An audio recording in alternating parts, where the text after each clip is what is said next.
को नहीं मानती है तो हम लोग रोड पे क्या सब कुछ करेंगे, जो हर मांग पूरा करने के लिए जो करना पड़ेगा हर वो कदम उठाएंगे जब तक हम लोगों की मांग पूरी नहीं की जाए। नहीं मानेगी तब तक हम प्रदर्शन करते रहेंगे। हमारी 38 जिला है, हमारा 38 दिन पर एक बारी आएगा।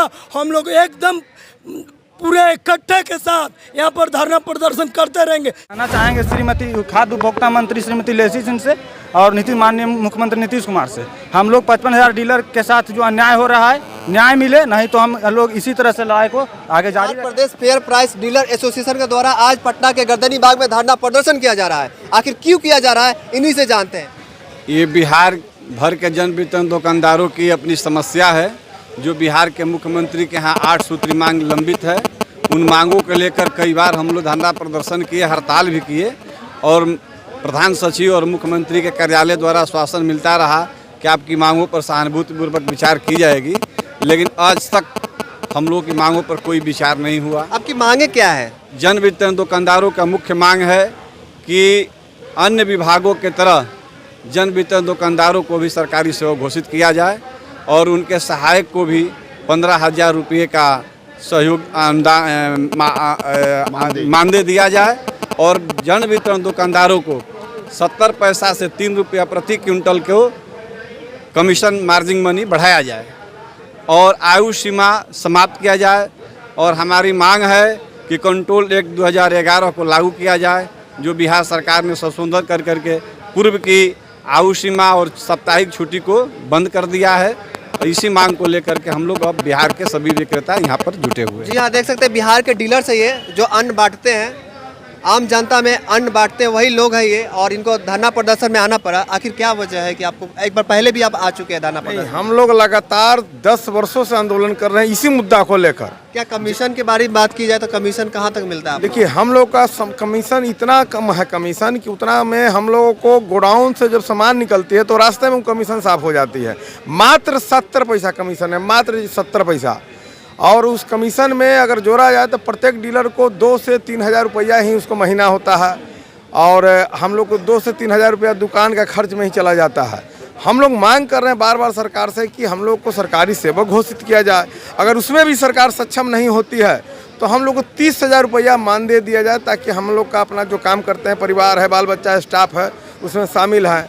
और पूर्व में हम लोग को जो सुविधा सरकार देती थी, जो पुनः उसको वापस कर ली है, जिसमें सरकार ये साप्ताहिक की छुट्टी था। पूरे देश में कोई ऐसा सेक्टर नहीं है जहाँ कोई भी सेक्टर नहीं है कि जहाँ एक दिन को आराम करने की फुर्सत मिलती है। हर जगह संडे को है, तो हम लोग को संडे की तरफ पहले मंडे को छुट्टी मिलती थी।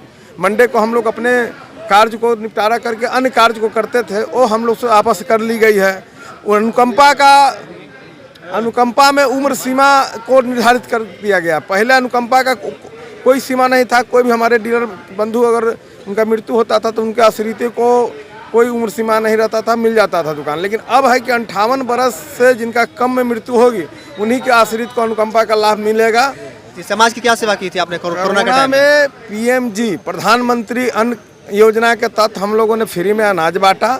उसका कमीशन हम लोगों को आज तक 2 साल कोरोना काल हो गया, 2 साल में मात्र हम लोगों का अभी कमीशन पिछले बार कुछ डीलर को मिला था और इस बार 2 महीना का कमीशन आया है। वो भी अभी किसी डीलर को पूरा 100% डीलर को नहीं, 10-15% डीलर को मिला है। और हम लोगों ने कोरोना काल में बहुत कुछ खोया। करीब हमारा 50 डीलर का मृत्यु कोरोना काल में हो गया। जिस तरह से सरकार ने कहा कि जो भी कोरोना काल में लोग मरेंगे उनको 50 लाख रुपया अन्य राज्य के द्वारा दिया गया था, उसी तरह हम लोग भी मांग किए। राजस्थान में डीलर के मृत्यु पर कोरोना काल में हुआ 50 लाख रुपया मिला, लेकिन यहाँ सरकार की डीलर के प्रति सरकार की सहानुभूति का एक जो अखबार में निकलना चाहिए था कि डीलर ने कोरोना काल में मृत्यु हो गई या सामान बांटे, वो भी सरकार हम लोग को नहीं किया। जी हाँ, देख सकते हैं आप, ये डीलर्स है, बिहार के डीलर्स है, जो अन्न होता है, अनाज होता है, वो आम जनता को देते हैं। सरकार की जो योजनाएं होती है वो आम जनता तक पहुंचाते हैं। और ये अन्नदाता के पास ही घर में अन्न की कमी हो गई है। ऐसा ही रहा तो क्या करेंगे आप, बाबा बताइए? ऐसा ही रहा तो हम लोग लगातार हड़ताल जारी रखेंगे। लगातार आप हड़ताल जारी रख रहे हैं, फिर भी सरकार नहीं सुन रही है, क्या करेंगे? क्रमबद्ध हड़ताल में हम लोगों का चलता है। जाम करेंगे अगर सरकार हमारी मांग पूरी नहीं करती है। सरकार तो चाहती है कि आप रोड पे आए, आप पे केस हो, आप जेल जाए। तो आएंगे रोड पे, अब हम लोग आएंगे रोड पे। अगर हमारी मांग को नहीं मानती है तो हम लोग रोड पे क्या सब कुछ करेंगे, जो हर मांग पूरा करने के लिए जो करना पड़ेगा हर वो कदम उठाएंगे जब तक हम लोगों की मांग पूरी नहीं की जाती है। प्रत्येक दिन प्रत्येक जिला यहाँ पर धरना प्रदर्शन करते रहेगा। जब तक सरकार हमारी मांगे नहीं मानेगी तब तक हम प्रदर्शन करते रहेंगे। हमारी 38 जिला है, हमारा 38 दिन पर एक बारी आएगा। हम लोग एकदम पूरे इकट्ठे के साथ यहाँ पर धरना प्रदर्शन करते रहेंगे, सालों भर करेंगे। अभी विधानसभा चल रहा है इसलिए आप लोग आए हुए हैं। विधानसभा सत्र खत्म हो जाएगा, कहाँ जाएंगे फिर? आश्वासन दिया गया था हमको। हम लोगों को विधानसभा से कोई मतलब नहीं है। बात यह है कि आपने उठाया कोरोना का समय, कोरोना पीरियड में ये प्रधानमंत्री ने इस योजना को लागू किया था कि अनाज फ्री में दिया जाए। फ्री अनाज मेरा विक्रेता हर प्रखंड हर गली गांव में वितरण किए, आज तक कमीशन नहीं मिला है। और यह भी है कि सरकार ने अनाज को तौल कर नहीं देती है। मोदी जी कहते हैं कि हम 5-5 किलो अनाज बांटे।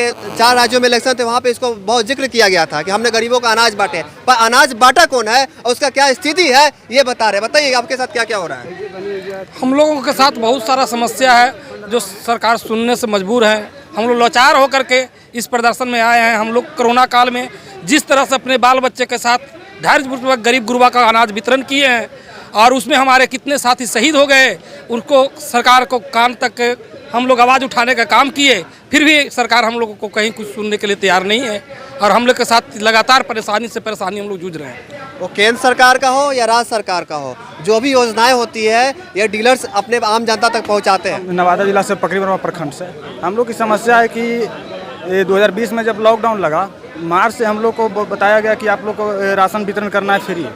हम लोगों ने राशन वितरण उस समय से करते गया। उसी राशन वितरण करते समय हम लोग को बहुत काम हम लोग से करवाया गया। आधार सीडिंग करवाना उसी कोरोना काल में हम लोग का अहम भूमिका रहा है।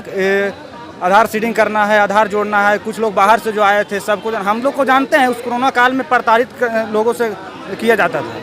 हम लोग जब राशन बांट, बाकी बहुत सारे डीलर्स जैसे उन्होंने बताया कि 50 डीलरों ने अपना जान गंवा दी कोरोना टाइम में। सही बात है। सरकार की तरफ से क्या भत्ता मिला? कुछ नहीं बता कुछ बता भी नहीं मिला है। वो कोरोना के टाइम में डीलर ऐसा हो गया था, जबकि सरकार बार बार बोलती थी, मोबाइल में भी फोन लगाते थे तो बोल 2 गज जरूरी है, मास्क जरूरी है, तो हम लोग पब्लिक को अंगूठा लगाते थे मशीन में, समझे।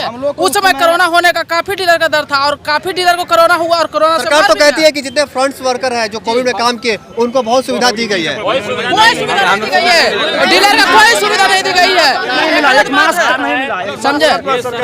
क्या कहना चाहते हैं बाबा? सरकार हम लोग को बार बार हम लोग धरना प्रदर्शन करते हैं, हड़ताल करते हैं, लेकिन हमारा मांग अभी तक सरकार नहीं माना। और हम लोग जब तक हम लोग का मांग पूरा नहीं होगा हम लोग धरना प्रदर्शन करते रहेंगे। हम लोग चाहते हैं कि हम लोग को मानदेय दिया जाए जिसमें हमारे बाल बच्चा के भी शिक्षा का रन हो, लेकिन सरकार इस सब बातों पर ध्यान नहीं दे रही है। सरकार को हमारी मांग को मानना के साथ सौतेला व्यवहार कर रही है। हम कहना चाहेंगे श्रीमती खाद्य उपभोक्ता मंत्री श्रीमती लेसी सिंह से और माननीय मुख्यमंत्री नीतीश कुमार से, हम लोग 55,000 डीलर के साथ जो अन्याय हो रहा है न्याय मिले, नहीं तो हम लोग इसी तरह से लड़ाई को आगे जारी रखेंगे। और आज तो आए हैं, धरना प्रदर्शन करेंगे। जी हाँ, देख सकते हैं बिहार के डीलर्स हैं और इनकी मजबूरी ऐसी है कि इनको रोड पे आना पड़ा। अगर इनकी दर्द अगर थोड़ी सी भी आपको समझ में आई है तो प्लीज इस खबर को शेयर कीजिए। आपका बहुत बहुत धन्यवाद।